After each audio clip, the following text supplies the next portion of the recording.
And we are live from Stockton, California. Cowbell Kingdom, episode 309. What up, Leo Viez?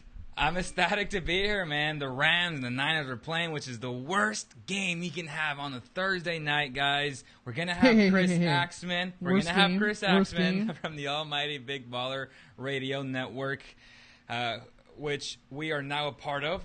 So we're super excited. Yeah. He's going to call in a few minutes. But before he does, let's preview the topics. We're doing who will have a better career, De'Aaron Fox or Dennis Smith Jr.? NBA training camp begins next Tuesday, which we'll be there covering it. And the three biggest NBA storylines.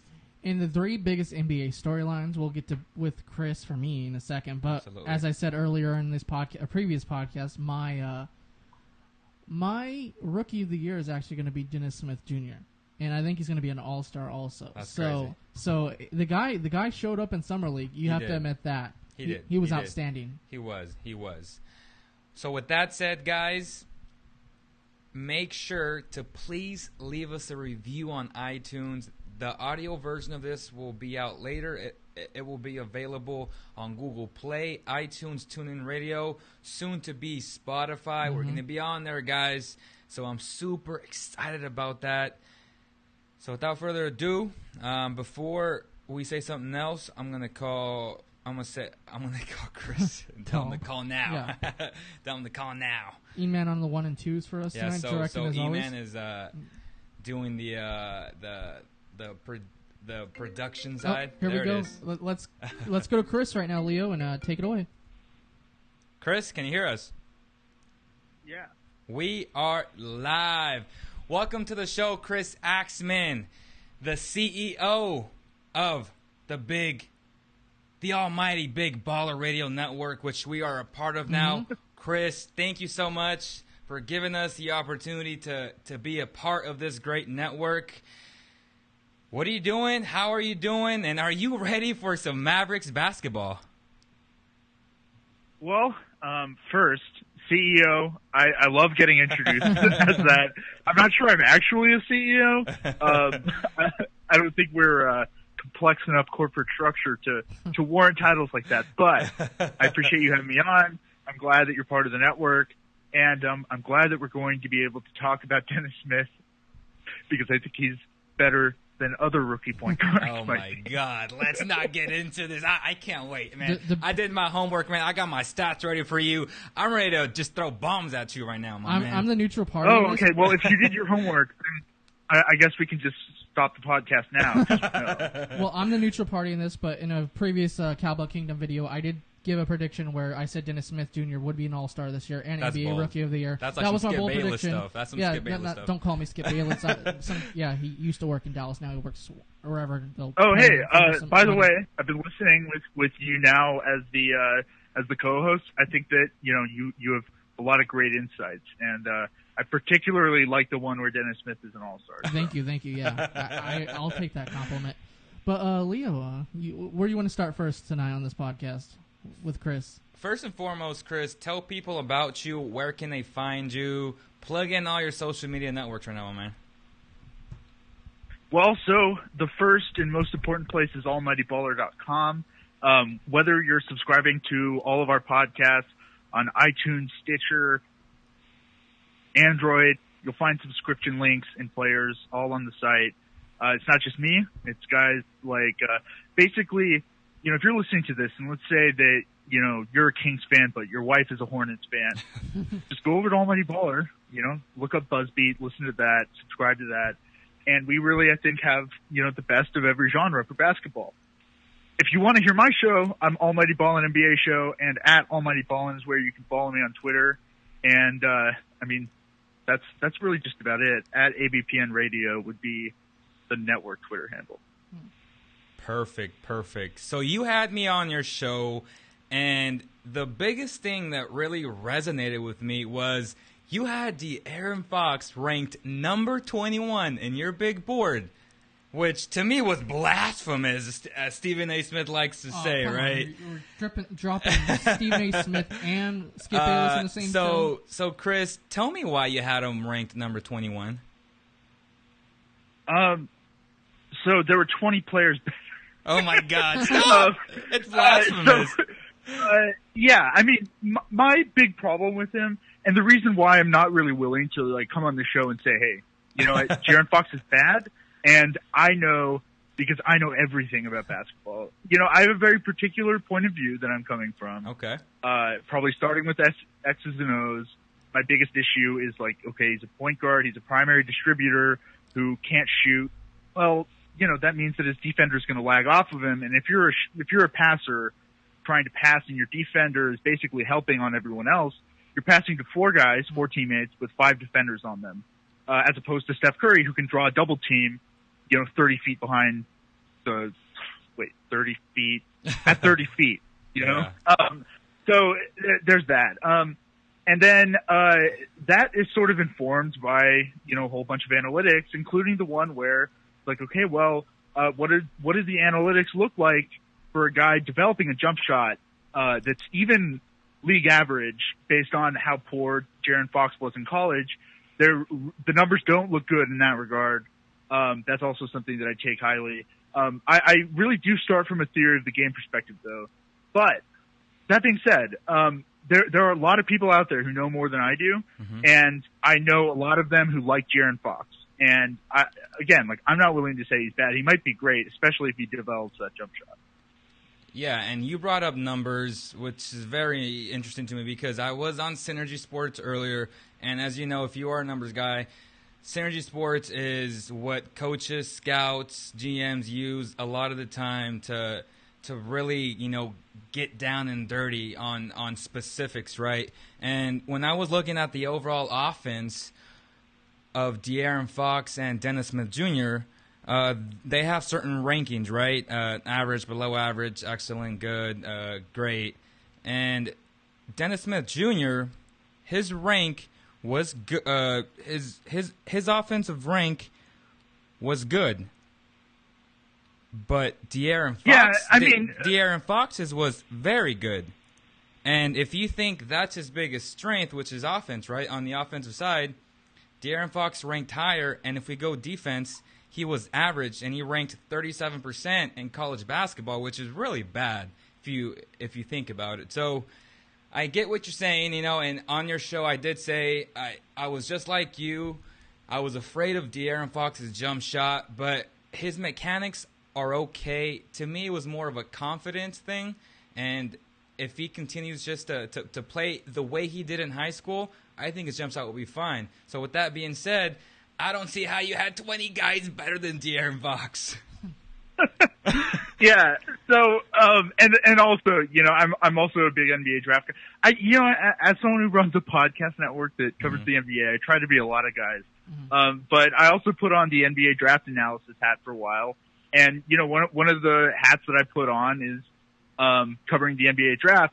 And when you talk about a guy like Jaren Fox and whether or not he's going to translate to NBA competition, you have to look for a lot of skills that are particularly valuable in a NBA player, especially in his case, an NBA distributor. You know, I mean, Ben Simmons is almost definitely never going to average the 23, 24 points a game that he did at LSU, not even trying. And the reason is he had, like, you know, such a physical dominance over the players that he was playing against that the ability to create separation with that jump shot just doesn't matter. And we see that a lot in the NCAA. And then, you know, what analysts will say is like, well, if he develops a jump shot, it'll be really good. My concern with Jaren Fox is that it would be completely unprecedented for him to turn into a jump shooter. In fact, like, you know, to be honest, my criticism of Jaren Fox really does, you know, begin and end there. I understand that there's an ongoing debate about, like, well, can you be a Rajon Rondo? Can you be, you know, an Elfrid Payton? Can you be a non-shooting point guard? I don't think you can in the modern NBA. I feel fairly strongly about that, and I mean that's my big concern with Jaren Fox. And you know, it really isn't an athleticism thing because I think that one of the most important things about, you know, being a good NBA scorer, being, you know, a dynamic player like a star, is you have to have this crazy athletic advantage, whether that's, Kevin Durant being a spider, or whether that's Jaren Fox being like the fastest player on the court. But I think that he's going to, be able to, create a lot of possessions in transition that weren't there otherwise, just by being so much faster than everyone else. I think that he is, obviously a great defender. The problem is that like you're just junking your half court offense if you've got a point guard who can't shoot, and that really is the alpha and the omega of the argument for me. Chris Axmann is joining us on Cowbell Kingdom. Chris, what's the scene around Dallas? Like in Sacramento, we're all excited about Fox, but what's the scene down there like after watching him this summer league? What did people make of the pick overall? Well, so I'm actually in Austin, Texas right now. It's the NBA capital of the world. I guess. Well, it's an hour away from San Antonio, which is close enough. But yeah, I mean, a lot of people I know, having grown up in Dallas, though, are big Mavs fans. I know a lot of people who cover the team. And an anecdote that I've told a couple of times when I've had guest spots and been asked a similar question is apparently in the draft war room on the night of the draft at the AAC, when there was a point at which like everyone in the room basically like started cheering and like clapping, all of the like executives and draft guys and Cuban and the front office people. There's like a group of 20 people or whatever, including media guys in this room, and they all started cheering when the Knicks picked Tilakina. So I think as a baseline, you go from that to Rick Carlisle the night of the draft saying, yeah, he's our starter. That is the most non-Rick Carlisle. Like that's like body snatcher type stuff. Like I think he might have been possessed by like some type of Dennis Smith alien, because just Rick Carlisle doesn't say stuff like that. So I think that there's a ton of excitement. And, me personally, I'm trying to temper my expectations a little bit, because I think that there's so many reasons to think that he's going to be really successful. But there's also some reasons to be, concerned about certain aspects of his game. But that being said, overall vibe, super excited. So Chris, moving on to a little bit more different topic. You're also in Texas, as you said. And last week I interviewed somebody from Houston, Sports Radio 610, Mark Ryan, radio personality down there. The Rockets getting sold for $2 billion. How's that being taken away in Texas also to somebody who's kind of like a Mark Cuban and Tillman Fertitta? How do you think the organization might change under Tillman Fertitta? Well, I mean, one has to hope that not a lot is the answer to that, at least in terms of what is happening off of the business spectrum. I mean, if they want to, do stuff like change the uniforms or change their marketing strategy, which is, obviously huge. It's really important, the way that they do promotions, like basically everything except for altering the basketball product, that's fine. But if I was a Houston Rockets fan, my biggest concern would be, okay, is this one of those owners who is going to get involved in the decision-making process in a way that, sort of throws off the existing chemistry of what existed before? So, I mean, and it's almost like, you guys as Sacramento Kings fans, it's not quite – I don't have as much criticism for Ron Adive as I think a lot of people did, because I think that, one person's crazy is another person's innovative, and it's not like what was happening in Sacramento was working before he came along. The difference between the Rockets and the Kings, though, is that they have a formula that obviously works really well. Daryl Morey has everything on lock. Just let him do his magic. That is a chemistry that I would be hesitant to shake up. What should we expect from the Mavericks this season, Chris? I expect that Nerlens Noel is going to be disappointed at the end of it.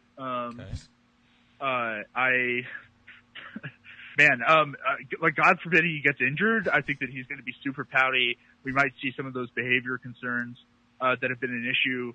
And actually, one thing I've been thinking about recently, and the reason I have Nerlens on the mind, I guess, is last year, really, if the Mavs offense was being successful, it was typically with Dirk at the center.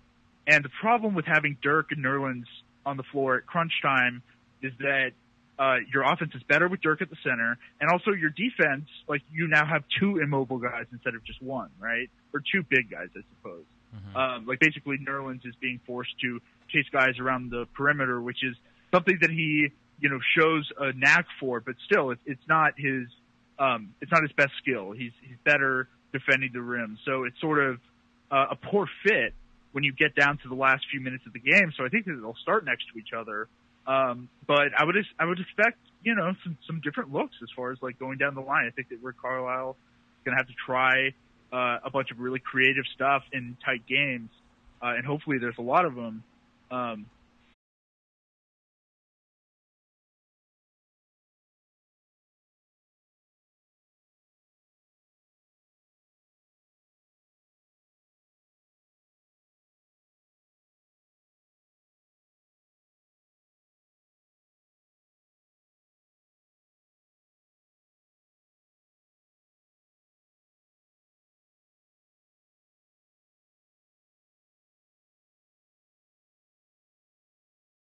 Remember you guys?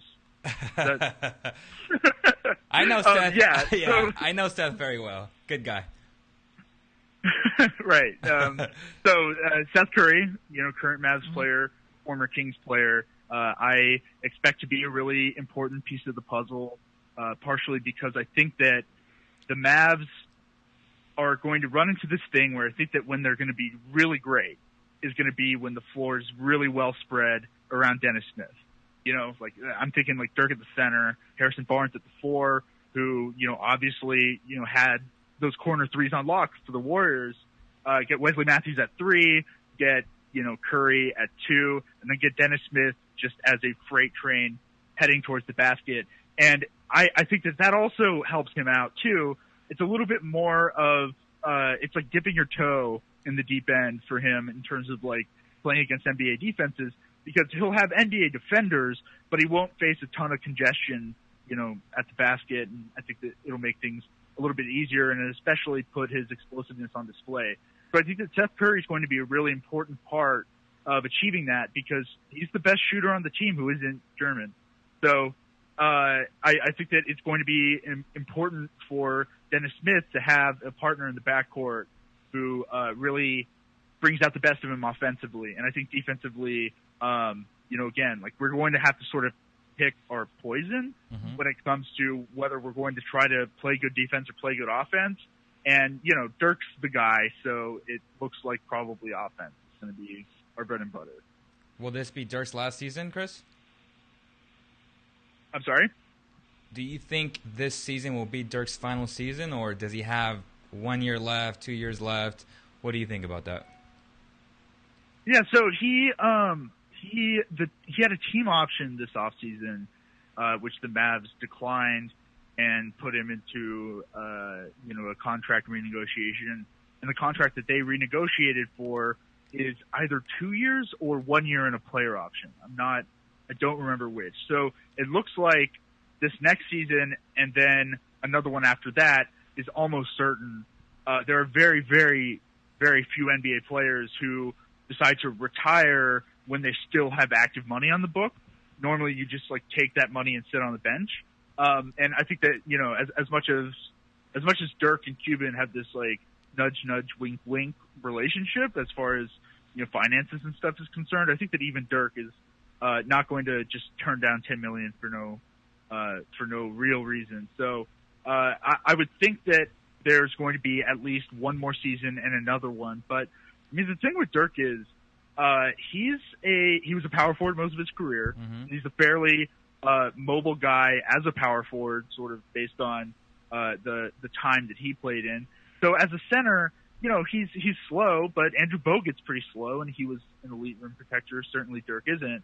I think that Dirk could stick around for like 3 or 4 more years if he transitions full-time to center, which becomes a really interesting question because Nerlens Noel didn't take a extension. He decided to take a qualifying offer. So the Mavs might be lacking for center talent. So that's my vision for where Dirk goes for the last few years of his career. So, Chris, NBA training camp's right around the corner. What should we expect from the Mavericks as they go into camp in a couple weeks? So, we talked earlier about Seth Curry, and I can't stop talking about Nerlens Noel. We're all very distressed about it, but those are two guys who really have something to prove. Dennis Smith, he fell a lot farther in the draft than certainly he feels like he should have been picked, and I tend to agree with him. And I think that a lot of people agree with him, that the fact that he fell to the Mavericks in the first place was sort of a snubbing. So there are 8 other teams that Dennis Smith, I think, is going to want to light on fire anytime that they play. So that's a pretty good start.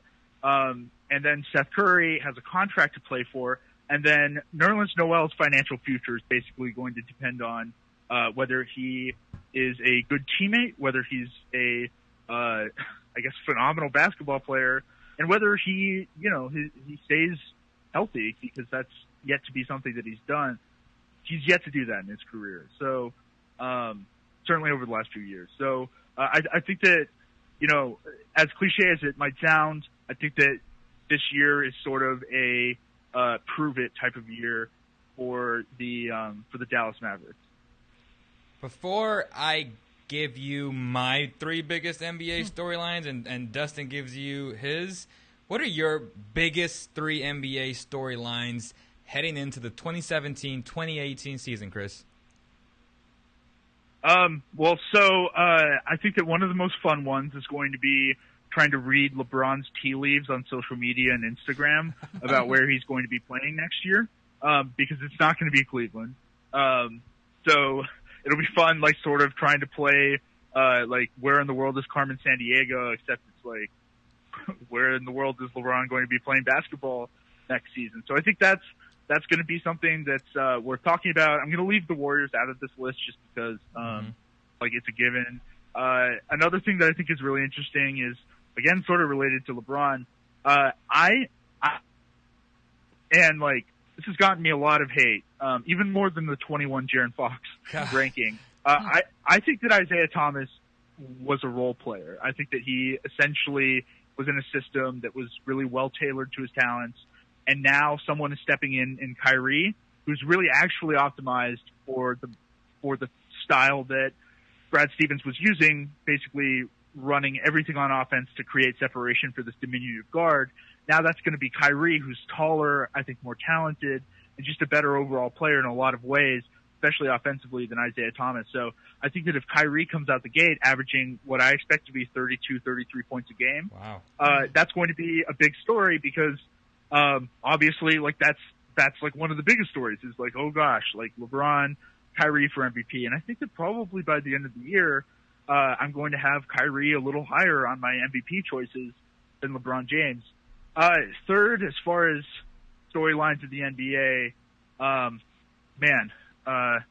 this one's hard. Maybe, I guess how about just the Lakers and how they're developing and which teammates their general manager is going to be texting about joining the Lakers next year, and which superstars are going to be tampered with. I think that's going to be interesting because there's a lot of really talented players going into free agency this next offseason after this one, including the beloved DeMarcus Cousins. Again, not sure if you've heard of him. But DeMarcus Cousins is a guy who might end up on the Lakers. Paul George, of course. Russell Westbrook hasn't taken that offer yet. And LeBron James, of course. So that's what I'm looking at. Awesome. So my biggest 3 storylines is, number 1, will Kyrie live up to the hype in Boston? Number 2, will Giannis Antetokounmpo lead the Bucks to a top 3 seed in the Eastern Conference? And number 3, will the Timberwolves be a top 5 team in the West? Thoughts, Chris? Oh, yeah, no. And if I had a little more time to think about my answer, I probably would have had at least one of those 2, probably the Timberwolves. Okay. This is almost a referendum on whether NBA Twitter should settle down a little bit about modern basketball and just trust good coaches and good basketball players to win games despite not being optimally built for the 21st century. They were, Andrew Bogut just signed with the Lakers, and he said that the Timberwolves were pursuing him, which I responded with just, that's ludicrous because they already have 6 or 7 centers. 6 or 7 centers in the modern game, though. I think that, I guess Gregory Dang is a power forward in Tibbs' mind. So is obviously Karl Anthony Towns. Justin Patton. Yeah. And I think that, optimally, all of those guys are probably best playing the center, meaning that only one of them should be on the roster. It's Karl Anthony Towns, obviously. So they're going to be playing big in a league that's going small, and they're going to be trying to get to the rim, play in ISO possession, shoot mid-range jump shots against a league that is shooting threes and trying to draw fouls and just basically, instead of relying on talent, relying on systems that are, systems that are, I guess, proven to win, at least in the way that the modern game is played. So I think that'll be really interesting because I think that Jimmy Butler is chronically underrated. I think, they just basically acquired a guy who's just about as good as a Giannis Antetokounmpo or Kyrie Irving. He's a real legit superstar. They basically picked him up for 3 players who were, one who has potential and 2 who are just basically garbage. So I think that's going to be really interesting to see whether or not the Timberwolves are, whether they can, I guess, rise above their flaws as far as the way that their team is built. So what were your thoughts on the proposed NBA draft lottery reform?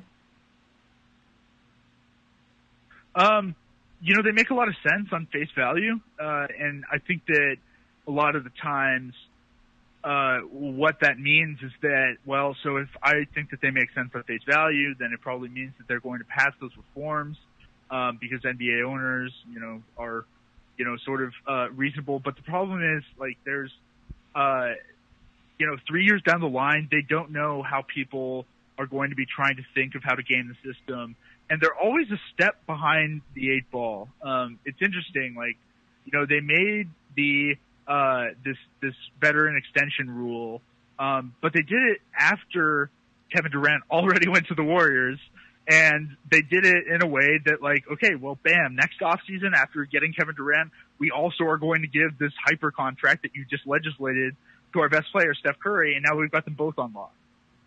So there's always that kickback, man, if only we had passed this a year before, 2 years before, this would have actually been a good thing. But I think that probably what will happen is this is a bit of an overreaction. Maybe 5 years down the line, they'll make it less even, where lottery picks are worth more if you're at the bottom of the standings, because I don't know, whatever happens. I think that it has a possibility to really hurt small market teams, possibly. Yeah, I mean that's my thinking there. I just think that the system's flawed, but it's the best one we have.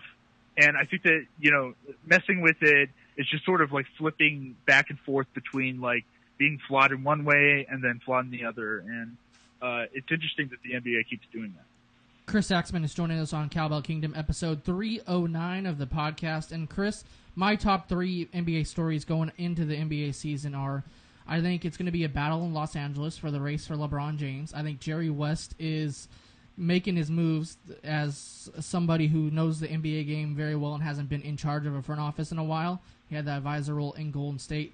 But I think Doc Rivers goes back to know what he does best is coaching. I think he could possibly be an NBA Coach of the Year candidate with the Clippers maybe. And I think it's going to be a little learning curve for Magic Johnson going against his former mentor and somebody he knows very well in Jerry West. I want to get your thoughts on the whole LA situation with both the Lakers and Clippers for this upcoming season, Chris. Well, I think it's too bad for the Clippers because, they're always sort of fighting to be the second wheel or the third wheel, I guess, as far as LA basketball is concerned. And the Lakers just got a guy who's better than Steph Curry, right? I mean, LeVar said that if Lonzo Ball was on the Warriors instead of Steph Curry, that the Warriors would actually be better with Lonzo. And you know what? I think that's absolutely true. Lonzo is the best basketball player ever to grace a basketball court on earth. And it sucks that the Clippers are going to have to just lose by at least 100 points every time they play the Lakers. So, yeah, I'm just kidding. There's a lot of individual things that I think are interesting about the Clippers and the Lakers. I mean, do you guys like purple and gold? Because I think it's really cool. Just like the color scheme. I do. So, have you copped the ZO2s yet? For $1,000? I'm sorry? Have you copped the ZO2s that come in that LED box that are worth $1,000? Oh man, I saw something about that on Twitter, and I honestly just don't care. So I didn't read any more about it. But yeah, I mean the Lonzo 2 thing is it's interesting because I personally just think visually, I do a lot of graphic design. I think that it's really appealing, and all of the Clippers branding is kind of lame if you ask me. I mean, especially their most recent rebrand, and it's just funny to me how cool the Lakers are and how sort of lame the Clippers are. Okay, moving on to my second big story of the, I think could be a good possible storyline. The Portland Trailblazers, I believe they have 2 stars in Damian Lillard and CJ McCollum. Do they add a third person in Carmelo Anthony? Because I think Neil O'Shea, some people forget, this guy's a good GM. He's the one that got Chris Paul to the Lakers, even with a little help from David Stern a couple years ago. But do you think Melo ends up in somewhere else besides New York, maybe throughout the season or upcoming or before the season even starts? No, I don't think so. I think that if Melo was going to be willing to accept a destination besides the Rockets, something like that would have already happened, especially now that training camp is about to start or has started for some teams, I think. So yeah, I just don't see that as a possibility. It is a interesting discussion about how good could the Blazers be if Nurkic is for real and if they got a third star. I think that when you look at their roster, it's oh man, you're so close. You got that long defender in Aminu. You got that dominant center with Nurkic, or hypothetically dominant. We'll see. I think he's going to be good. Maybe less good than some people, but whatever. And then they have 2 of the best players at a position, the guard position, that is, typically understood to be the most important position in the NBA right now. And they have 2 super elite guys. So it just seems like the Blazers are so close and so far. And I certainly understand thinking about and I guess dreaming about a guy like Carmelo, that third dynamic player to sort of create mismatches and sort of play off of the talent of those 2 guards as far as scoring is concerned. I just don't think it's going to be Melo. But I think you're right. I think that their management is good at scouting talent, and I think that maybe they could reach out and pluck someone I'm just saying this. I don't think that Shabazz Muhammad is going to be a superstar or anything, but I feel like they're going to reach out and grab someone like that. They're the only one who knows. Okay, Shabazz, he might be 22, 23, 24, but we think that he has superstar potential, and it ends up that, wow, he does. I think that that's an interesting possibility. That they go grab a guy who, like Jay Crowder, when the Dallas Mavericks traded him for Rajon Rondo, we had no idea, but I think the Celtics sort of understood that was going to happen, and I think the Blazers could pull something like that off. In my final storyline maybe to watch going into the season, the land of misfit toys kind of in Utah.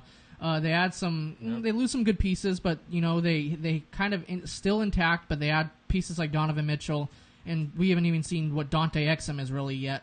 What do you think happens with Quinn Snyder in Utah in this upcoming season? I think that there's going to be a lot of cobwebs in their basket because I just don't see the ball ever going through it, and I think that's going to be really hard to maintain on a game-to-game basis. But I do think, I do look at this team and just sort of my first thought is, okay, well, so, again, they just picked up Ricky Rubio, who has a lot of the problems that I think De'Aaron Fox had. They're similar players in a lot of ways, maybe. potentially elite defenders who are not the best shooters.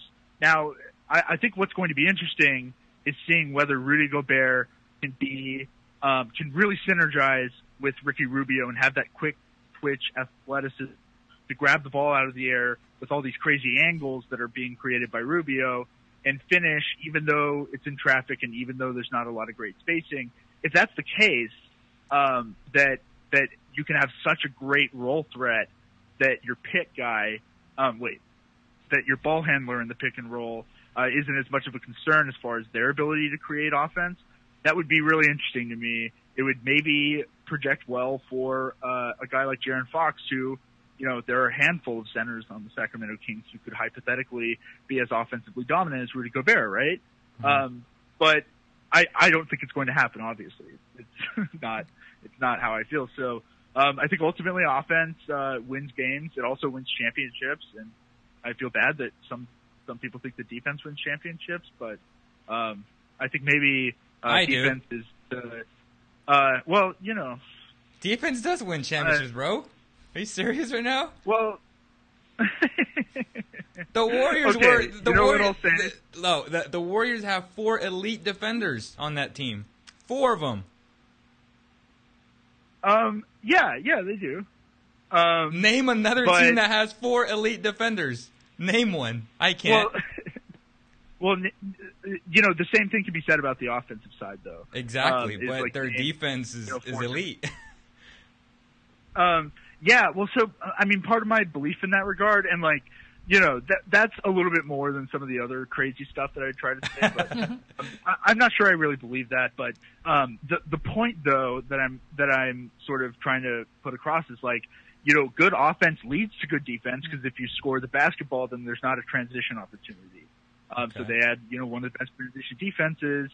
They got to get into their half-court set, and then basically use that to create turnovers, to lock down guys, get rebounds, push the break, and become even better on offense. So I think that in a lot of ways, an elite defense plays off of an elite offense, and I don't think that the other way, I don't think that's true both ways. I think that, having an elite defense isn't really going to supercharge your offense in any significant way.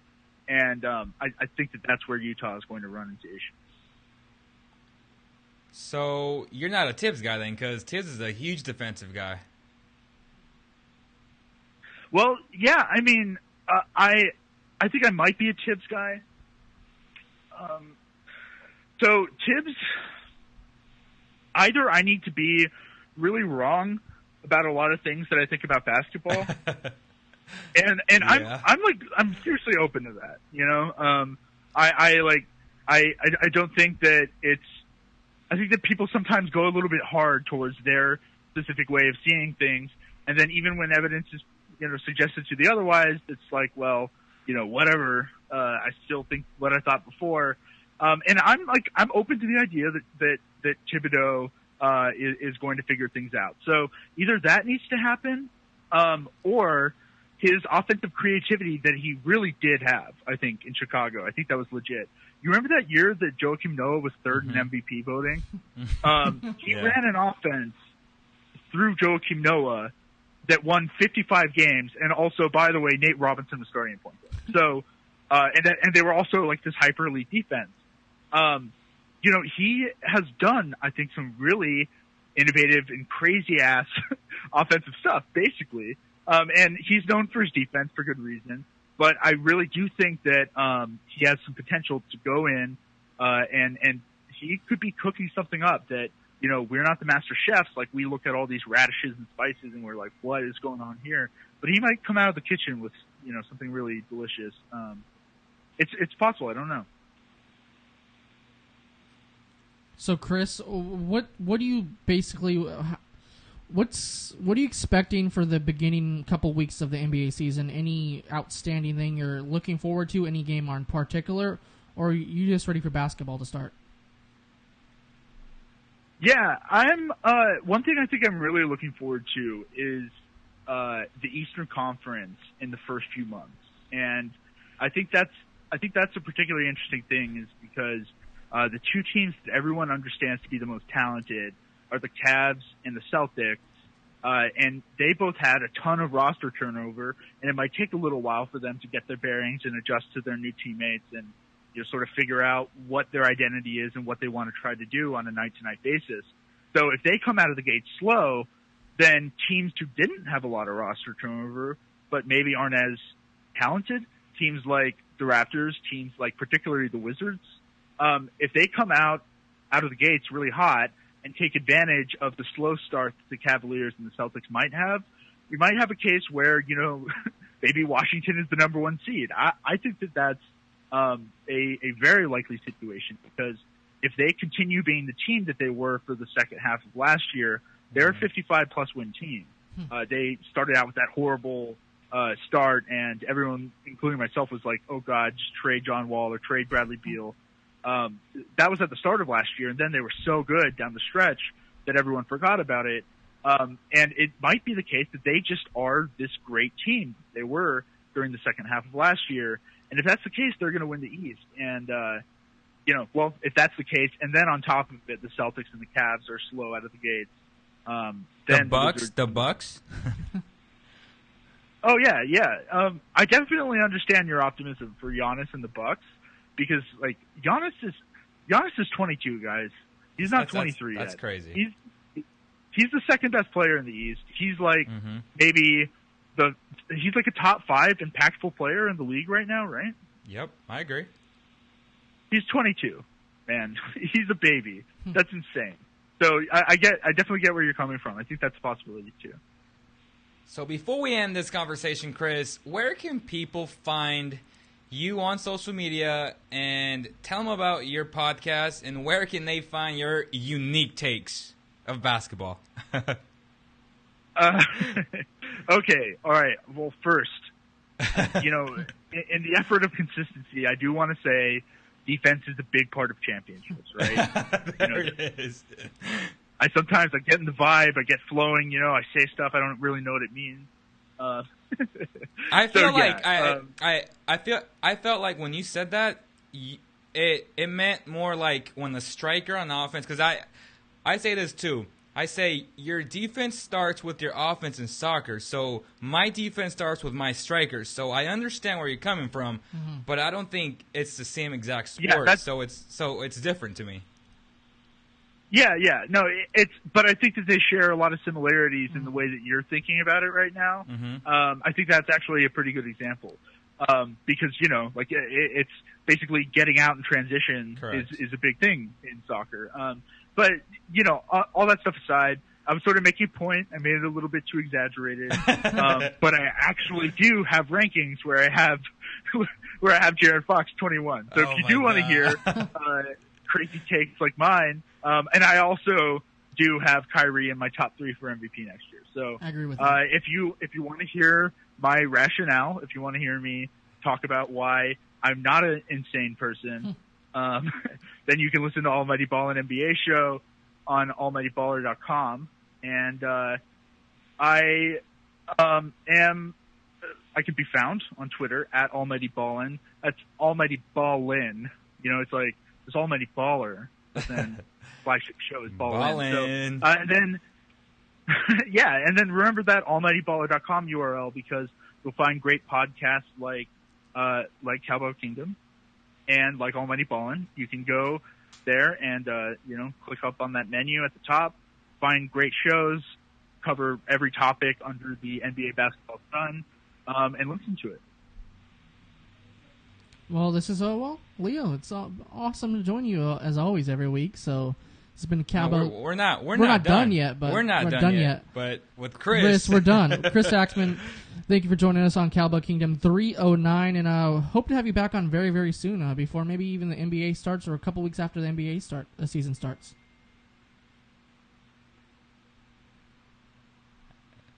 Thank you, Chris, for joining us on Cowbell Kingdom, episode 309, back with Leo Bias. Before I ended the show, sorry, Leo, that was kind of weird. But anything you take away from the interview with Chris? That was about 40 minutes long. Chris is a very, very bright guy. I love Chris. And again, We thank him for allowing the CK podcast to be on the almighty Big Baller Radio Network. Yeah, you can go listen to Leo's interview from a couple of weeks ago, September 12th, I believe that day was. So we had a lot of interesting takes on Willie Cauley-Stein and stuff like that. He believes that Willie would be the perfect fit in Dallas, which I don't tend to disagree with him. And but it's I'm interesting, too, because Nerlens Noel, also a Kentucky guy. And that's what he said. He said we should, trade them. Oh. So bring Nerlens to the Kings.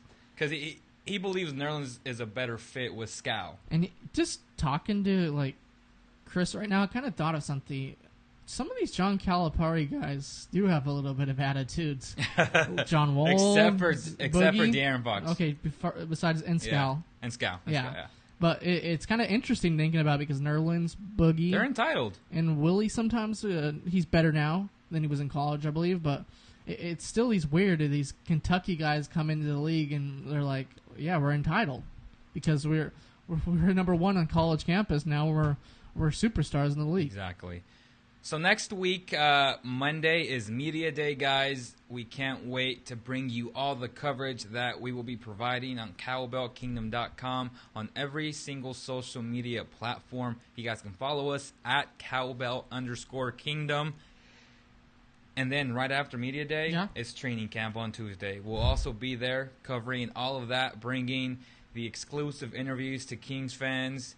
And then the preseason gets here, and then we'll be bringing exclusive interviews to Kings fans and NBA fans because we'll be in the opposing locker rooms getting sound bites, talking to the opposing players as well. So this season is going to be lit, brother. I can't wait for it. It's the best time in sports right now because you got baseball playoffs coming down soon, starting very soon.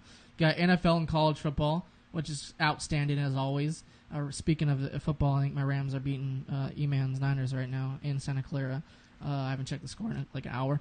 We also have hockey starting soon, basketball starting soon, college basketball starting soon. It's maybe the best time in the sports year next to springtime. But Leo, I can't wait till the Kings season starts because I think it's going to be special, and they're gonna do way better than they did last year, and some surprises. And the NBA is kind of in this interesting mode right now with the Cavaliers kind of taking a descent, and Boston kind of. You think that? I think Boston's going to be better. I think Kyrie will be the MVP in the league this upcoming year. Another bold prediction. We'll get those in a couple weeks for the NBA season. Houston, what are they going to do? What are the Clippers and Lakers going to do in LA? There's a lot of interesting storylines. Dallas, what's Dennis Smith Jr. going to do? What's Dirk going to do? It's Portland, Melo. There's so many storylines around the NBA. It's just ridiculous right now. And can't wait to start Media Day on Monday. Then you said training camp starts on Tuesday. That's right. And I want to remind fans that this episode of the CK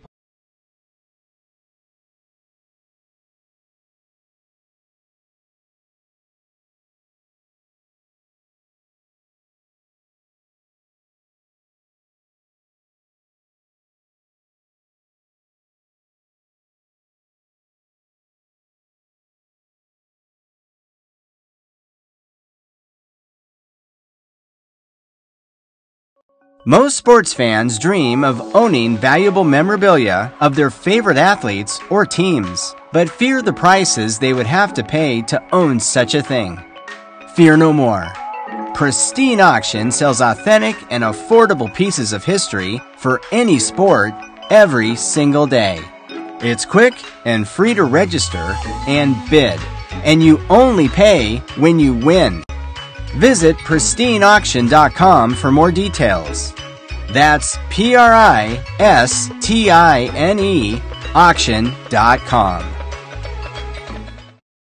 Pristine Auction for believing in us, and we want CK Nation to believe in them. Go register right now and start bidding, guys. So before we end the show, any final thoughts? Chris Axmann's a great interview, and he really is a great Splendid. Host, and unique podcast voice. He has a good voice too, by the way. I'm a big fan of radio voices and he does podcasting voice. So he has a great voice and a lot of great content. I think you were telling me earlier he had the Timberwolves person on. On his show was great. Yeah. You and guys actually, have to some listen to that Timberwolves breaking news that you showed me during that interview. They signed Aaron Brooks, which is very interesting. Which we know, kind of. Former King. Former King. Former Oregon Duck. Former a lot of places. But, hey, it's an interesting move. I think Tibbs likes him a lot. So it's He played in Chicago. Yeah. So He knows the system, so it's going to be interesting. But, well, this has been Cowbell Kingdom episode 309, 310. Next week, we'll talk maybe some Kings training camp, Kings media day, all that stuff. Correct. And, well, thank you for joining us on Cowbell Kingdom. And remember one thing, go Kings. Thank you for joining us. Have a great night.